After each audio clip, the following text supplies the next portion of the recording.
Welcome to Massive Passive Cash Flow, the podcast that guides professionals to financial prosperity. Join our community and let's start building your wealth. Here's your host, Gary Wilson. Hello, and welcome to Real Estate Investing for Professional Men and Women podcast for you and I, business people, business owners, professionals in our fields. And we just invest differently than other people. We do it correctly. We invest honorably, ethically. And we do make sure we improve the areas we invest in so everybody wins. The bottom line is when it's win-win, you really will profit more when you're looking out for other people as well as yourself. It's like Zig Ziglar said it perfectly. Serve others, give them what they want, and you'll get plenty of what you want. So if you haven't yet subscribed to the podcast, please feel free to do so. It's on Stitcher, iTunes, iHeartRadio, probably 30 some odd channels being downloaded in nearly 50 countries now. And if you want to be part of the community, it's very easy. Just go to realestatewithgarywilson.com, click on members area. The next page, if you're already a member, obviously, click on the left-hand side. If you're not, on the right-hand side, you're going to get to check it out free for a month. There's all kinds of stuff in there. Books, videos, 260 recordings on everything you could possibly imagine. Cash buyers report, private lenders reports, community site, just an amazing abundance of material that you can really get for just hitting the button there. So do that. And also we got a great guest tonight, Zach Beach. I know his father-in-law, and he's going to talk to us about buying properties creatively using terms, which is something I've done also in my investing experience, and I do endorse, particularly in times like now. I'm going to date and timestamp this podcast. We're doing this right smack in the middle of the coronavirus, but that's okay. It's very timely. And these techniques you can use anytime, but right now in particular, it's a great way to get into the business. All right. So without further ado, Zach, welcome aboard, man. Hey, Gary, thanks for having me. I know that you were saying offline that, we're all in this like little makeshift, we're all just dealing with just doing the best we can within this quarantine period of this coronavirus. So you mentioned a whole bunch of great things, which I'm glad in the introduction, which is creating win-win situations. We can certainly hit that because our business model certainly does create that. Zig Ziglar, fantastic quote there too. So Gary, thanks for having me on. I'm super appreciative. Well, you're welcome. I appreciate you taking your valuable time to do this. I know you're a busy guy. If you wouldn't mind, Zach, just kind of paint a picture for everybody, like, who you are, how you get to where you are. And what I'll do is that I'm going to kind of queue up with some good solid questions on, like, what exactly what does it mean to buy on terms? Maybe a case study, your favorite one, your most unfavorite one.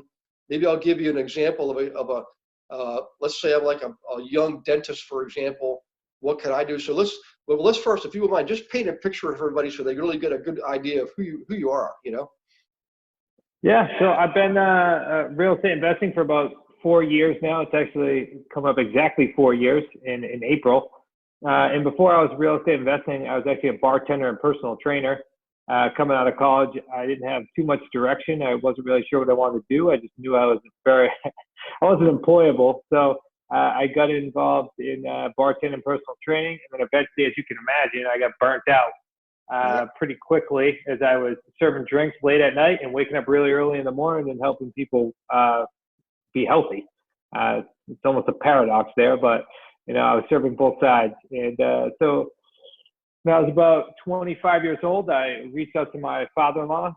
We happened to newly live in Newport, Rhode Island, and they lived there too. And my father-in-law had been involved in real estate for 26 years at the time. I'd had a small business, and I went to him and I said, hey, I'd like to learn about real estate. I'm not sure if I'm going to like it.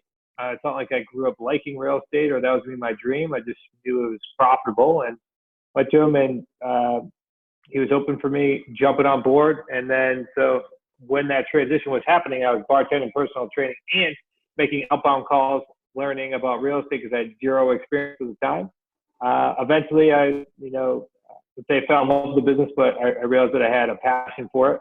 And from then on out, we've evolved into having a nice sized real estate portfolio, along with a real estate coaching and consulting company where we actually lock arms with people and we teach them how to buy and sell on terms in the trenches, doing absolutely everything from working with sellers all the way to getting the property sold and under contract with a tenant buyer.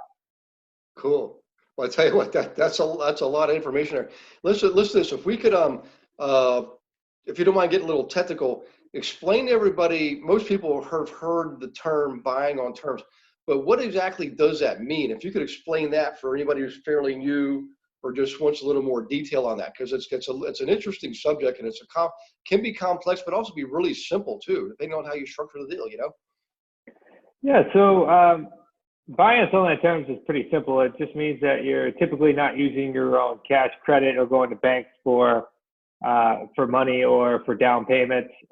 We actually buy creatively through typically 3 different options, which are a lease purchase, owner financing, or buying property subject to the existing loan. It just means buying creatively and controlling a property with little to no money down. Right. Well, let's take so it's owner financing, deed in lieu. Sorry, what was that? I think I missed one there. There was 3. Subject to and lease purchase. Lease, yeah. So I think we did a podcast on that recently, but let's take an example or explanation of each of those, and that'll help people understand what we mean by buying on terms. Because I mean, there's entire books and courses on this subject, and you guys got a great one, by the way, too. I know I've had people take your program before; they love it. You want to follow up, but let's talk about lease options first, because I know most people are thinking, well, can I use lease option to sell something? Can I use lease option to buy something? And I always tell people, well, the answer is yes, actually, to both. But how would you more likely use a lease option in your investing? Yeah, so we would, our exit strategy quite often is a lease option, or we sell on a rent to own. That's just more for marketing terminology. And then we buy on what we call a lease purchase. So it's the same thing as a lease option, or maybe just slightly different, but it sounds a heck of a lot more professional than telling a seller that you're going to option their house. So a lease purchase sounds a lot more definitive, and some of our contracts tend to be a lot more definitive. But a lease purchase simply means that you and the seller are going to agree upon a price today. Then you're going to take over 100% responsibility of the property. So mortgage, if there's a mortgage, taxes, insurance, any and all future repairs, any and all responsibilities for a given period of time. And then on and before a specific time frame, you're going to cash them out. So you can think about it like 2 different pieces. You have a lease or a net lease, and then you have an option to purchase attached to it. The real important thing that I think we do differently than others is we actually are benefiting from the principal pay down on the property, because actually what we're agreeing upon isn't necessarily a purchase price. This is a little technical, but not the purchase price, but you're agreeing upon to pay the exact mortgage balance at the time of financing plus the equity that you've locked in. So let's just say, for example, you're buying a house for $250,000, the mortgage is $200,000, and the equity $50,000. You're really agreeing upon paying the exact financing balance at the time plus the $50,000, which if you're getting $500 off in principal every single month, that's $6,000 a year. Now you're accumulating some really wealth on the back end for each one of these deals. So it allows you to benefit from being a homeowner besides the taxes, but you actually don't own the property. So it's almost like kind of being Uber in the real estate market. Right. Yeah. Okay. Now, let's talk about this. There's always risk and rewards. So in this scenario, let's say you buy a property, you get it under control. Sorry, you do a lease purchase, get it under control, and then the design is to sell it, a year later, 6 months later, 2 years later. What are some of the things that people need to look out for? What are some of the risks or some of the things that could go wrong that we can maybe document in a sales agreement? Maybe you probably already do that anyways, but what are some things? Because people will have questions, and some of the most common ones you probably already addressed in the material, but what would maybe 1 or 2 of those be? So just to clarify too, when we're buying a property, we're actually looking for the longest term possible. I would say our typical time frame is going to fall now at like 48 months to 5 years. We have some deals that we control for 10 years. Anything usually beyond that, we would be trying to buy owner financing, or eventually we would actually convert to a sub-2 owner financing for another lesson. But so So the risk, if you get long enough terms, then the risk becomes you begin to mitigate those, because your biggest risk is if your buyer isn't able to cash you out before the time frame runs out with your seller. So for example, if you are buying a property on a lease purchase from a seller and you have 5 years, then you're going to be selling the property on a rent to own, say for 2 to 3 years. That way you have plenty of time to pivot in case the buyer defaults. How else you mitigate that risk is you get a large enough non-refundable deposit from your buyer, and you make sure that you get you do all of your vetting process to make sure that you can count on this buyer, because you're going to be giving that tenant buyer, a tenant buyer to us is somebody that's just outside of financeability. They just need some time. So someone has a legitimate hiccup in their credit or is self-employed, and you're basically giving them the option to buy the property from you. So as long as you're able to get a good background check and a large enough deposit, you have plenty of time, then you're limiting a lot of your risk, because as I alluded to at the beginning, most of these properties, we're not putting much, if any, money down. So, I mean, the profit there is infinite. Yeah, the reality is I mean, the risk with this is actually very low to you, there's not much of risk here. But let's take another one of the possibilities, like a subject to purchase, where somebody has a mortgage. I mean, maybe walk through one of those scenarios, I think that's the second one we mentioned. Yeah, so it's subject to, or buying property subject to the existing loan, simply means that you're going to close on the property. You're going to acknowledge that there is a mortgage still on the property. Once you've done that, the title is going to transfer. You're going to now become the owner and hold title. And the seller is going to maintain their name on the mortgage, because you're not paying off the mortgage. A lot of these deals, we actually don't have a definitive end date where we have to pay off the mortgage, which gives you, the buyer, a ton of leverage, because now you have these really long-term deals. You probably think to yourself, why would a seller do that?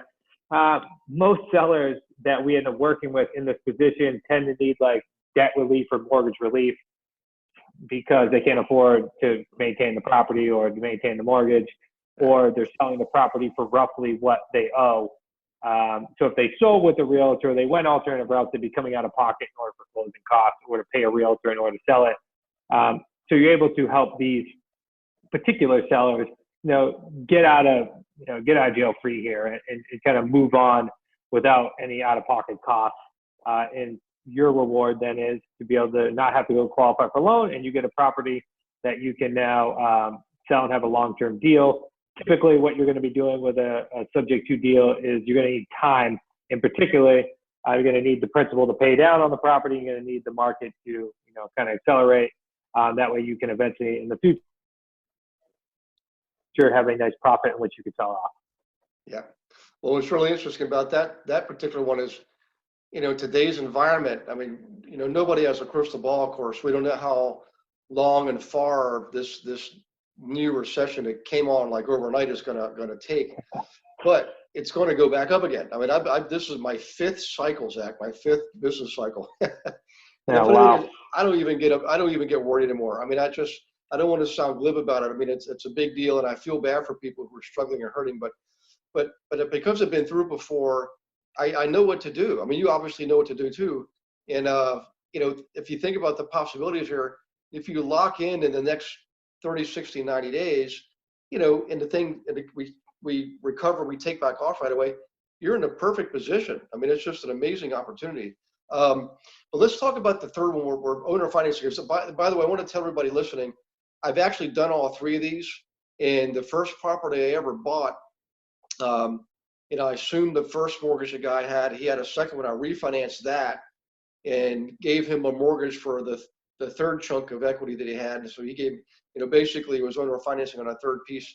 I did it again on my 1, 2, 3, 4, I think my 4th or 5th property. I owner financed completely with an attorney. But if you don't mind, Zach, talk about that a little bit, because it's another good possibility right now when people are worried, about, they're losing their job, they're laid off, whatever the case is, and you can step in and save the day, Oh, absolutely. So owner financing simply means that you're going to close on the property I'm going to assume just in this example that there's no mortgage on it. So it's free and clear. You're going to close on the property. You're going to take title. The seller is then going to be put in first position. They're the ones that are going to be, quote unquote, the bank. And then you're just going to create the terms between you and the seller and create that mortgage. Typically, if we're doing short-term deals, anything with like 5 years or less, we're paying principal-only payments, so no interest. Those deals are obviously fantastic because you can crush principal and have huge back-end profits because of the amount of principal that's coming down. If we're doing longer-term deals, then we certainly have crafted up many creative ways, but included interest, especially if sellers are looking to turn this into a long-term investment, do a 10, 20, or 30-year mortgage on it. But they can hold the note as long as they'd like. Okay. Well, I appreciate that. Let's do this. Let's do like an example. Let's say I'm brand new to real estate. You know, I'm just getting out of high school, getting out of college, or maybe I just started my own business. I own an HVAC business, or maybe I'm a chiropractor in a chiropractic business. But I just want to get started. You know, how do I get started? I guess that's the question, you know? Yeah, my opinion, how you get started in any single business, or you want to get super specialized in any single project is, or any specific time or any specific niche, it's number one, find the niche that you can 100% relate to. Now, maybe that's terms, maybe that's wholesaling, maybe that's being a realtor. And then secondly, I would find somebody that is doing it in the trenches right now that's doing it. So like a coach or a mentor, and then I would put my blinders on and not look left, not look right, and dive into their material. Now, the important and the riskiest part of that entire process is finding somebody that is actually doing the deals, is up to date on training. Clearly, there has been a huge involvement in this real estate world just in the last 2 or 3 weeks. I mean, I can tell you that we've evolved some of our process, and our students and associates are right on our coattails because we've switched to doing more virtual. We've switched our process to not going out to visit as many properties and to get properties signed under contract and doing majority of the negotiation and the rapport building over the phone. And you don't see the house until you already have it under contract. Compared to before, you know, a huge rapport building was in the middle of the process. So really important to know that somebody's out there doing the deals and is out in this ever adjusting chaos of what we call world, and then just putting the blinders on, because then the worst thing that can happen is you have shiny object syndrome in a day and age where focus and clarity is pivotal right now, because the people that are going to thrive in this environment are the ones that are ultra clear, ultra focused, and are not allowing the now accumulation of distractions that are happening right now. Yeah. All right. Tell you what, this is really good stuff, man. So let's stick with the same path we're on right now. So we're talking about a younger person just getting started. So how can you actually use real estate to build wealth and income in your life starting early like this? And I'll just give my first house I bought when I just turned 23. I just graduated from college. And I was lucky because my college roommate, his name was Socrates, his dad was a Greek immigrant, and he was also a big real estate investor, and he helped us get started on that first house. He showed us how to creatively structure this. We didn't know anything. We were just like, I was just going along with the program, quite frankly, but it worked. So but your example too, man, you and I are a lot alike, man, the way we got started. But so how can you explain to somebody else wanting to do what you do and do what I do, and they're getting started? How can they actually look long-term and build wealth and income with this real estate, you know? Yeah, if you can get started as early as possible, I highly recommend it. So let's say that you followed the first step system, and now you're at the process where you actually have the knowledge. First and foremost, you're definitely going to want to find a lead source. I mean, there's so many out there right now. And then you're going to want to know your scripts, so being able to accumulate leads. And then once you have the ability to, bring sellers to the table and you understand how to negotiate, well, now the way you can utilize the terms business is you can take a heck of a lot of properties, especially if you're young, and put them under contract and have control, or buy them with little to no money down. I don't know many other niches that you're able to do that. So this is actually a fantastic business to get involved in, especially when you're young. The number one thing is to be able to utilize and take action on the knowledge that you have in order to be able to buy these properties and understand how to structure them. I would say that's a majority of why people join our coaching and consulting is they need to know how to structure these deals for the long term. So in my opinion, like most people, they would ask, like, if I have $10,000, like, what would I do? And I would say invest that in knowledge, because as soon as you have that knowledge, then you're able to create these deals.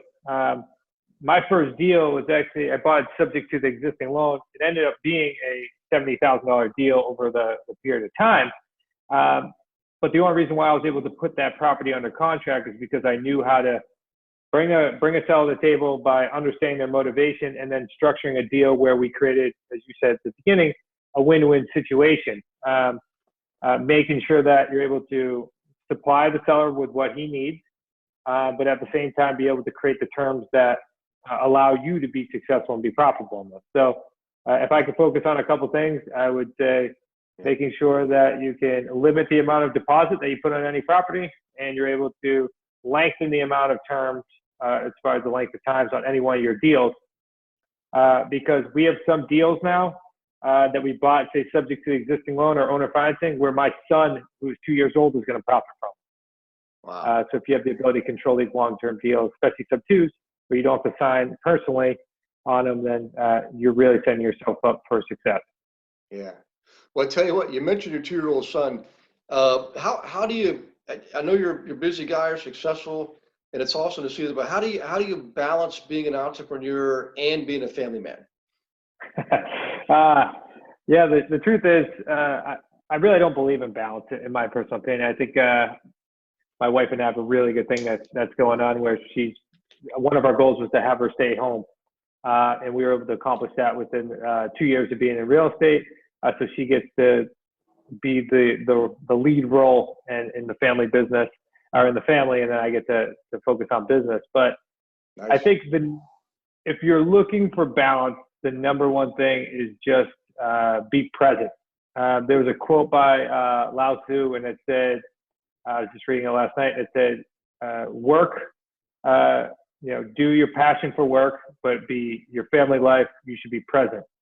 I might have butchered that quote, but basically find passion for work and be present at home, and you'll have a happy life. So balance is not real, in my opinion, supposed to being an entrepreneur, but I think you can be as present as possible when you're in each one of those positions.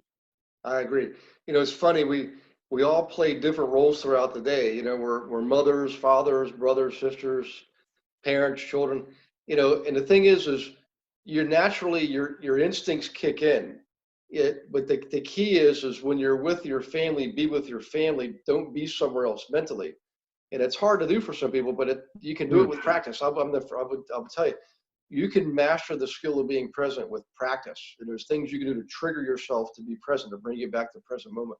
And speaking of, mothers, fathers, brothers, sisters, parents, children, I know you've got clients you work with, but how do you help keep your students and associates motivated to accomplish their goals, knowing that they've got children, they've got jobs, and they got spouses and things like that?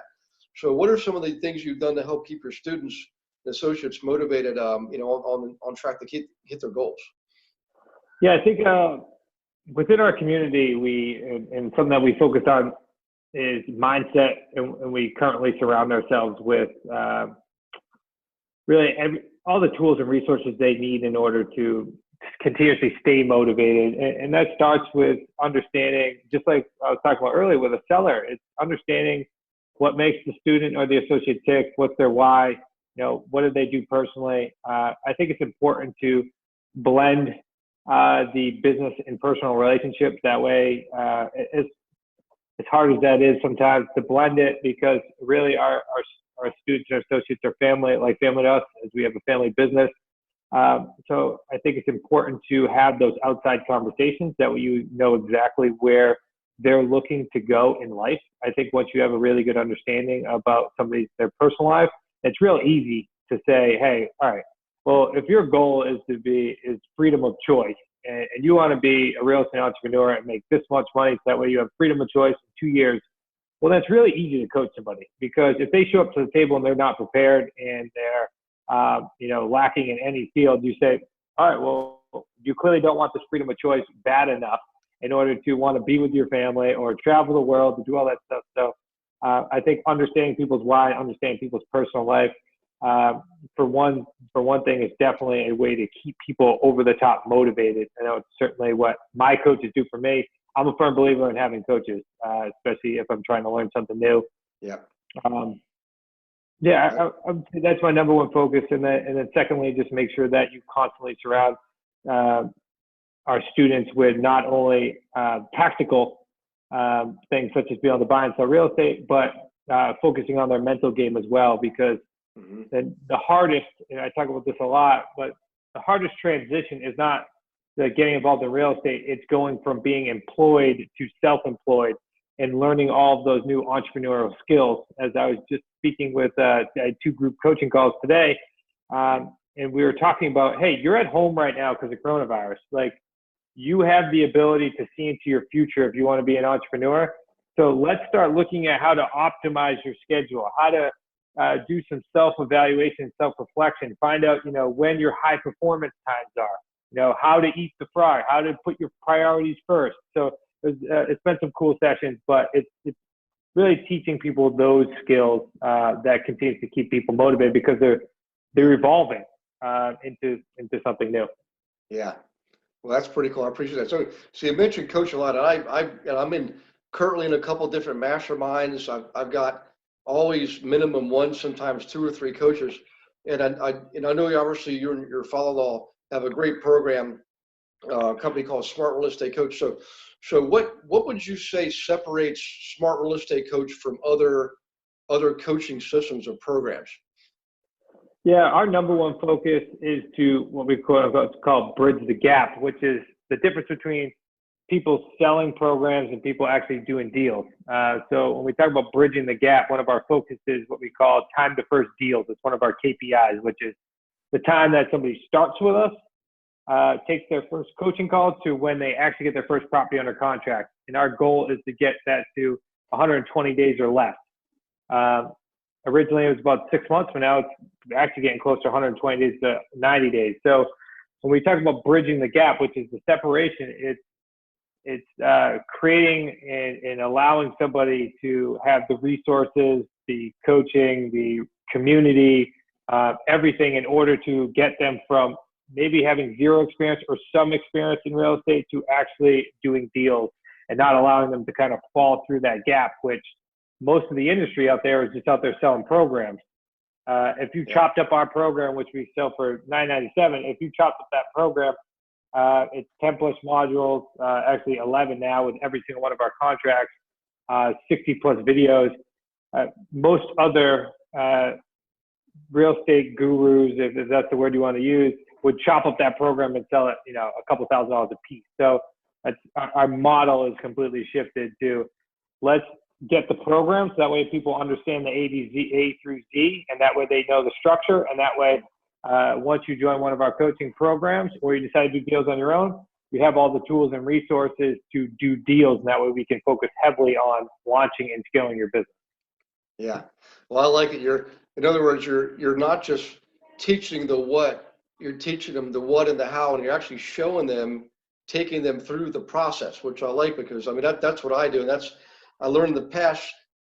I've had some great teachers and coaches over the years, but the ones that I like the best are the ones that actually, it's like they're going through the transaction themselves, and but they're taking you through it. And that made all the difference in the world to me. And I know that's what you guys are doing. So anybody listening, I know Zach's father-in-law personally, and Zach's a young guy. Look, he's already at 25 doing things that people don't do, wish they do when they're at the end of their lives, So you got a great opportunity. So Zach, how can people, anybody who's interested in this, like in today's economy, I think more people are going to definitely want and need what you've got. Buying on terms, you bypass the traditional financing route with loan approvals and appraisals, all that kind of stuff, and it's more direct contact with the owners. But people need this. So how can they? I know you've written a book, but how can people get a hold of it? I guess that's the main question here. Yeah, I'd say the best way, and I'd be happy to give away our free book, our Amazon bestselling book. In fact, I had 2 of them. You can just go to newrulesforfree.com. That's New Rules for Free. We'll actually send you it's a softcover book, but I like physical books. You can go ahead and do that. We'll send it to you absolutely free, no shipping, no handling. You just got to give us our address. And then if you want quick access, you can go to smartrealestatecoach.com/ebook. Or you could go to smartrealestatecoach.com/webinar. 45-minute webinar. We got an ebook that's 40 plus pages. They'll give you a really good introduction. And then also, go subscribe to our YouTube channel, Smart Real Estate Coach. We do deal structure Sundays. We've at the time of this airing, we've done over 100 deals that we've broken down on YouTube. We do motivational Mondays. We go Thursday Q&As. We give out so much free content. Go to our YouTube channel, subscribe, follow us on Instagram, go on our Facebook page. We pump out so much free content. So those would be the best ways to get a hold of it. I'm sure Gary will include those in the show notes. Awesome. Well, I appreciate it. Now, all this, anybody listening, this is all I'm going to put this in the show notes too. So don't worry about if you're driving in your car and you can't write this stuff down. You can always replay it, obviously, but definitely go to the website. And when you get home, go look at the podcast and you can get the show notes there and see these links. But I got to tell you, man, I want to make sure you please tell your father-in-law, Chris, I said hello, and tell him I appreciate him making the introduction, because this was one of my favorite podcasts. It's a unique subject. It's one we've really only touched on, I think, once or twice in the last year plus, however long we've been doing this. My gosh, it's been a year and a half now. So I think what your offer is unbelievably timely, So I think I speak for a lot of people, Zach, when I say thanks for spending your time. I know you got a young family, and I know what it's like when you get called to do these things, but you know what? The glory and the fulfillment is in the service, and I think you're going to get a lot of raving fans from this. So thank you, and everybody listening, thank you too. And make sure you subscribe again to the podcast, Real Estate Investing for Professional Men and Women. And go to the Real Estate with Gary Wilson website. Just click on that link on the right on the members page and get in for free and get all the stuff you can get while you can. Some amazing material there, and combine it with what Zach's offering. And because we don't offer the stuff that Zach's offering. So this is an excellent complementary combination here. So anyways, we'll see you all next week. And Zach, again, thanks buddy for doing this, man. Thank you. Okay, take care and God bless you, everyone. Thanks for listening to this episode of Massive Passive Cash Flow. Be sure to go to realestatewithgarywilson.com to join our community and start building wealth today.